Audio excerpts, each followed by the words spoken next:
Well, joining us now is founder Tushby and the widows, Divine James.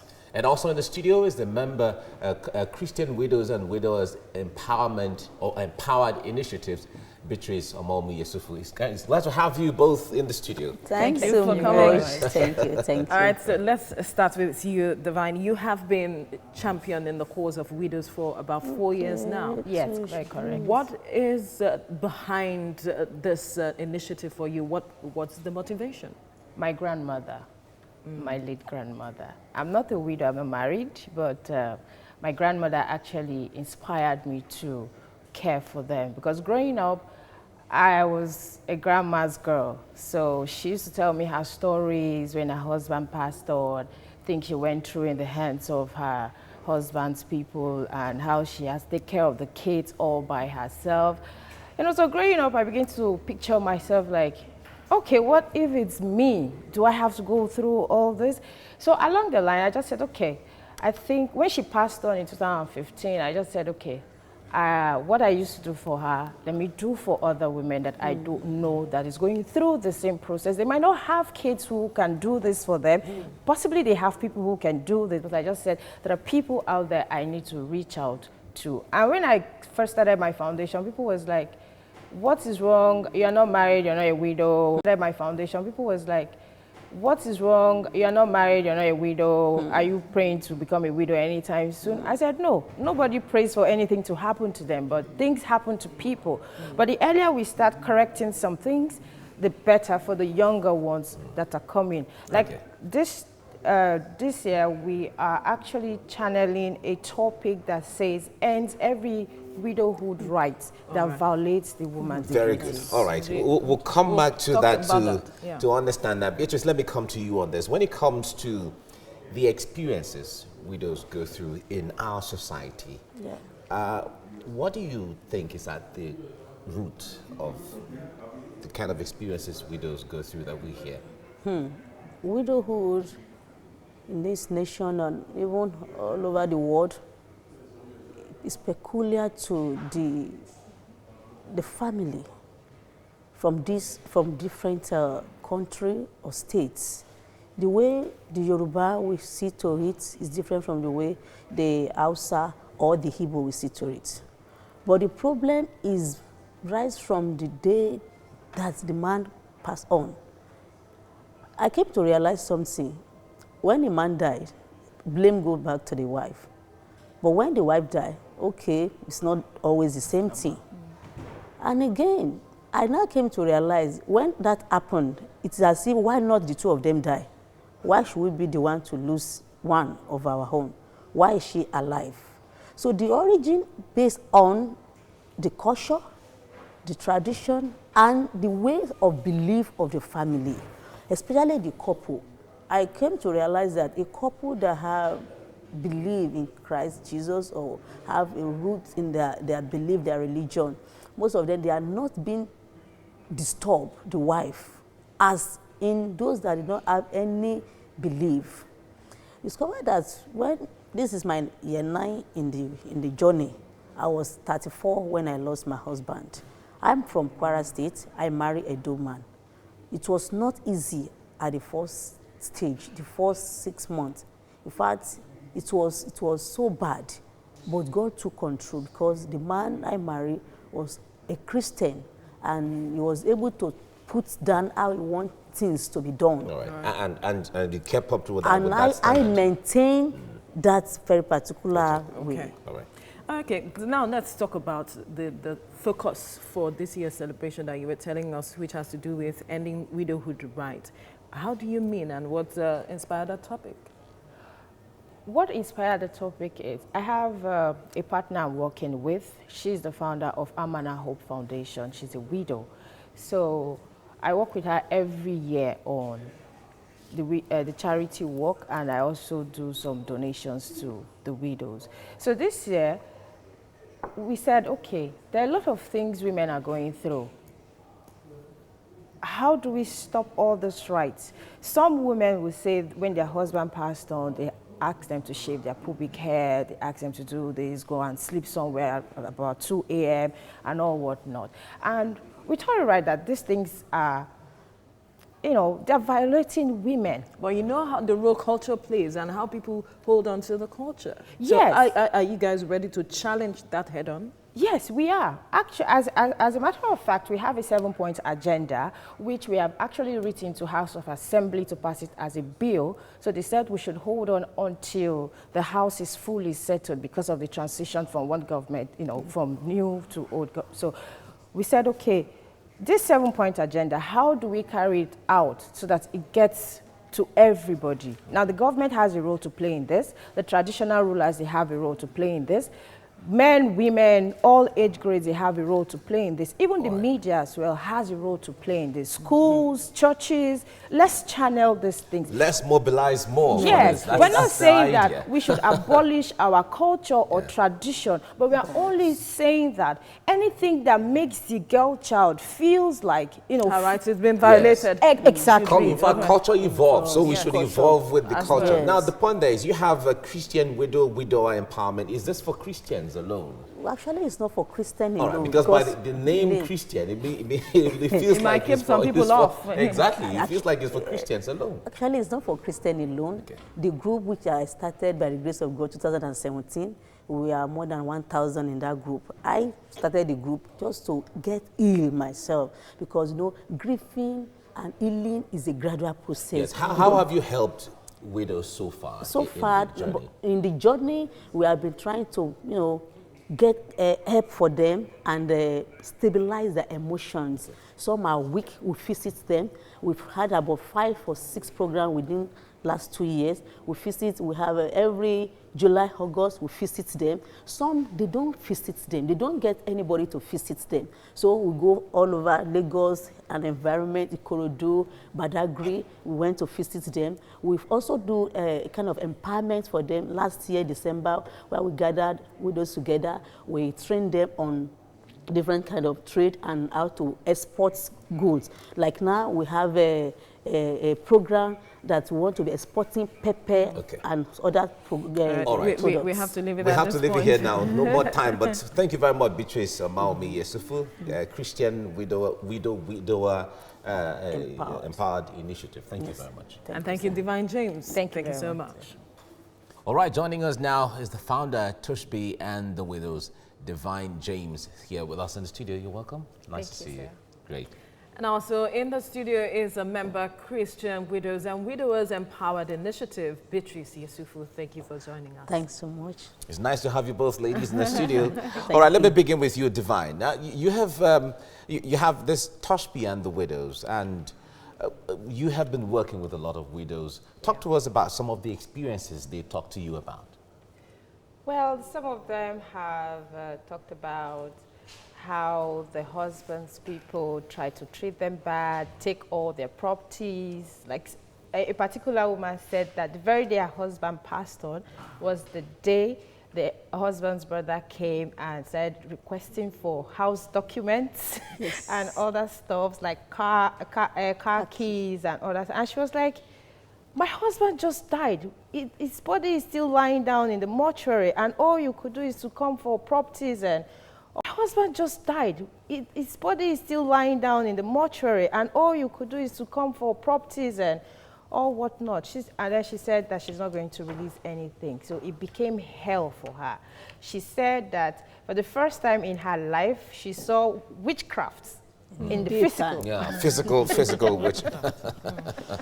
Right. It's really sad anyway. All right, let's get you in now, Beatrice. My mom has been a widow for just almost 2 years, and I can still picture how it was for her a few days after my dad died. The emotion, how she became broken, so to speak.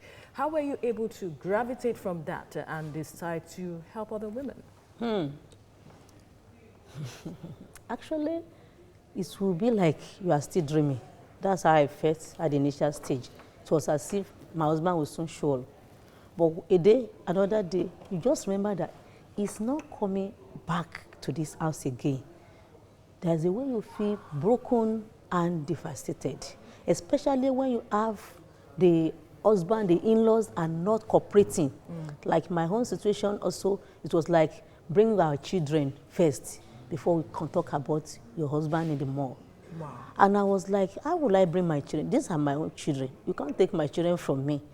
So I have to rely on God's word that He will not fail me. That's my first thing I have to go to.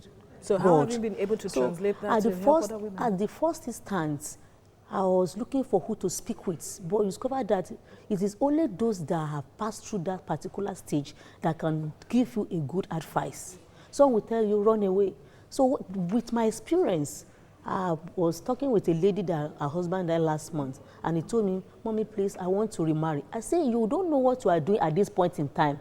Anybody that is saying, I love you to you, is a lie of the devil. Don't just go into that. Take your time. Healing, it doesn't come at once. It's a gradual process.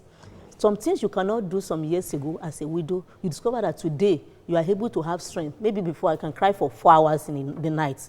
I just remember my husband is not my husband and I was crying. I want to speak to somebody, there's nobody there. But the time will come, you just laugh it off that.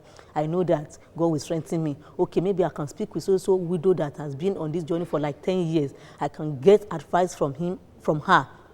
You know, that will give you strength. Then solely depending on God's word also and things that God has done before in your life. That's why also I encourage the young ones that are married now, enjoy your marriage, be happy in it, because the past time you spent together, that good time. When you remember, you just go that instead of you to start crying, you just smile. My husband loved me so much. All right.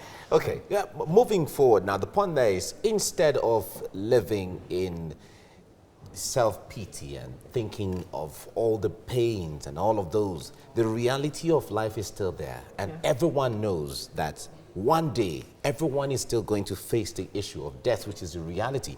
But how are you creating consciousness in these women to be able to come together, know that we need to pick up this life and move on, especially affecting and trying to see how they can galvanize support in order to affect and change some of the cultural practices that are anti-women?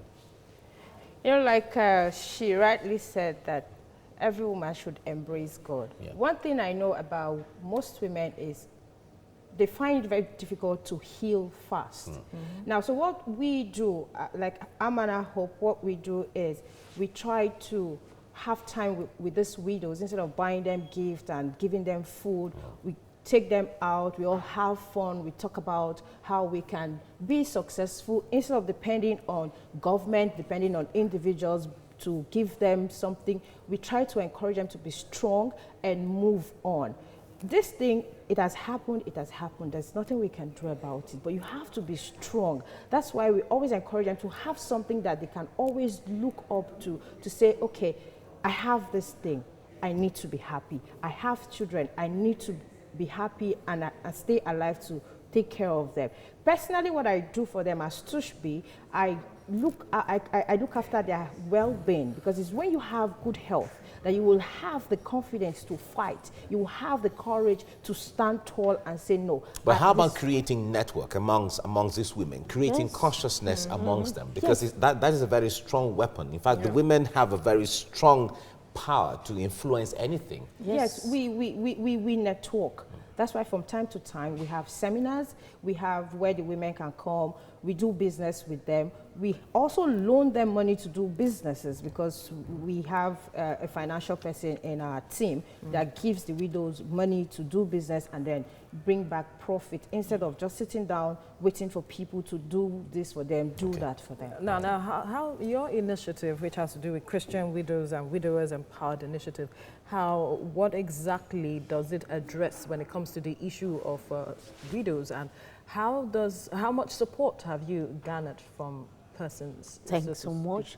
As I said earlier on, the organization that we started on a Facebook group, coming together, we have done a lot in these last 2 years. We've organized, last year, May, we have our conference that gathered about 150 widows. We did a medical for all of them. We give them drug, those that have high blood pressure. We give them drug and we revert them to a hospital that is also partnering with us. We also do seminar on how to take care of their heads. We also do seminar on how to heal and how to network. also in November, we did the empowerment program where we gathered them. Like last month also, we did a program that I show, that is Prayer Summit. This prayer summit, last month, I went to Ghana to also do it in Ghana, and I'm preparing to go to Malawi. Oh, wow. On Tuesday, I was at Osun State to visit some widows. It's going to be a worldwide thing. A worldwide thing. Interesting. On Tuesday, I was at Osun State. I visited widows, and we are trying to... At this point now, I know you want to keep on going. Well, it's a nice thing. You know, reaching out to all of us. We don't have as much time to talk about this. Thank you so much, Beatrice Yesufu, Christian Widows and Widowers Empowered Initiatives. Thanks so much. And thank you very much, Divine James, for coming on the program. Tushby and the Widows. I like the name Tushby. It's just very tush, isn't it?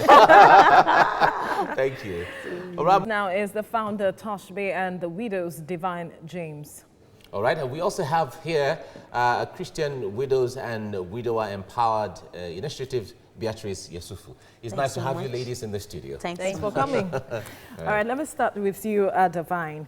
You've been working with widows for 4 years. Yes. Tell us now what aspects, especially when it comes to the cultural practices when it comes to widows, how you intend to push for changes, because you know how deeply rooted this can be and how challenging it can also be as well. Okay, so one of the steps that we have decided to take is to, do a campaign yearly for the widows to create awareness out there. Like this year, we're doing, we have charity work that we're fighting against, and every widowhood rights that violates the woman's dignity. So we're having this work in 3 states, but 4 locations. We're having one on Lagos mainland and Lagos Island. We have in Abuja and Oka. This is going to take place tomorrow morning, 7 a.m. So we want to use the avenue to tell everyone that, yes, we're not saying sweep away our culture and tradition, but we're saying that some things that will not help the woman feel comfortable with herself, let's do away with it. Beyond the work, because these women most of the time do not have the right to say no to these things when it's brought forth to them. So how are you pushing the aspect of meeting traditional rulers, meeting perhaps churches, those who can influence this decision? Yes, first of all, my partner has written to House of Assembly to pass a bill. And once the government passes a bill, it gets to every other person. Implementation has always been a challenge. Exactly. We are also going to see that is also implemented. That is where the media comes in. That is where the churches comes in. That is where the schools comes in. Just like when a female child is raped, they bully the girl child for being raped, without cautioning the male child that rape is bad.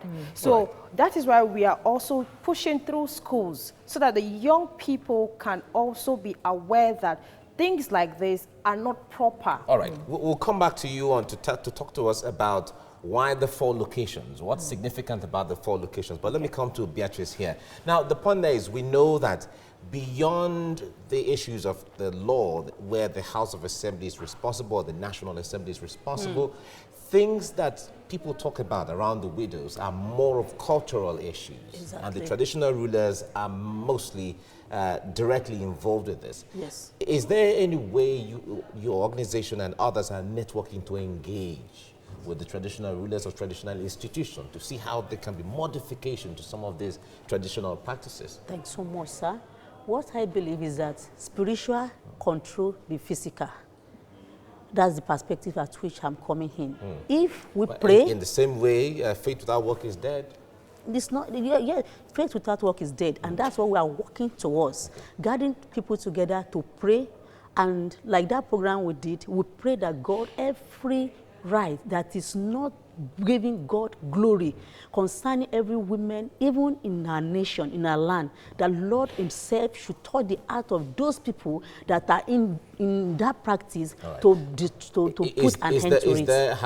Is there any deliberate or direct arrangement to take a walk to meeting any traditional ruler in any part of the country or something? Yes, like on Tuesday I was at Osun State in a village called Erimo. Okay. So I met with a pastor, then they took me to an elderly man there.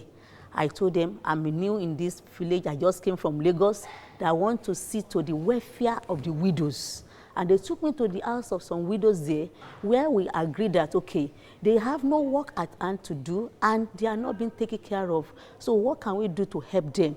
One, we want to organize a garri processing company there so that they can take care of them. So with that, any village I go, like when I went to Ghana also, we also went to a place, an elderly person there also, to speak about the culture of that land also. So by the time they see that widows are coming together, praying together, and being empowered, some of those rights will be gradually wiped away. All right.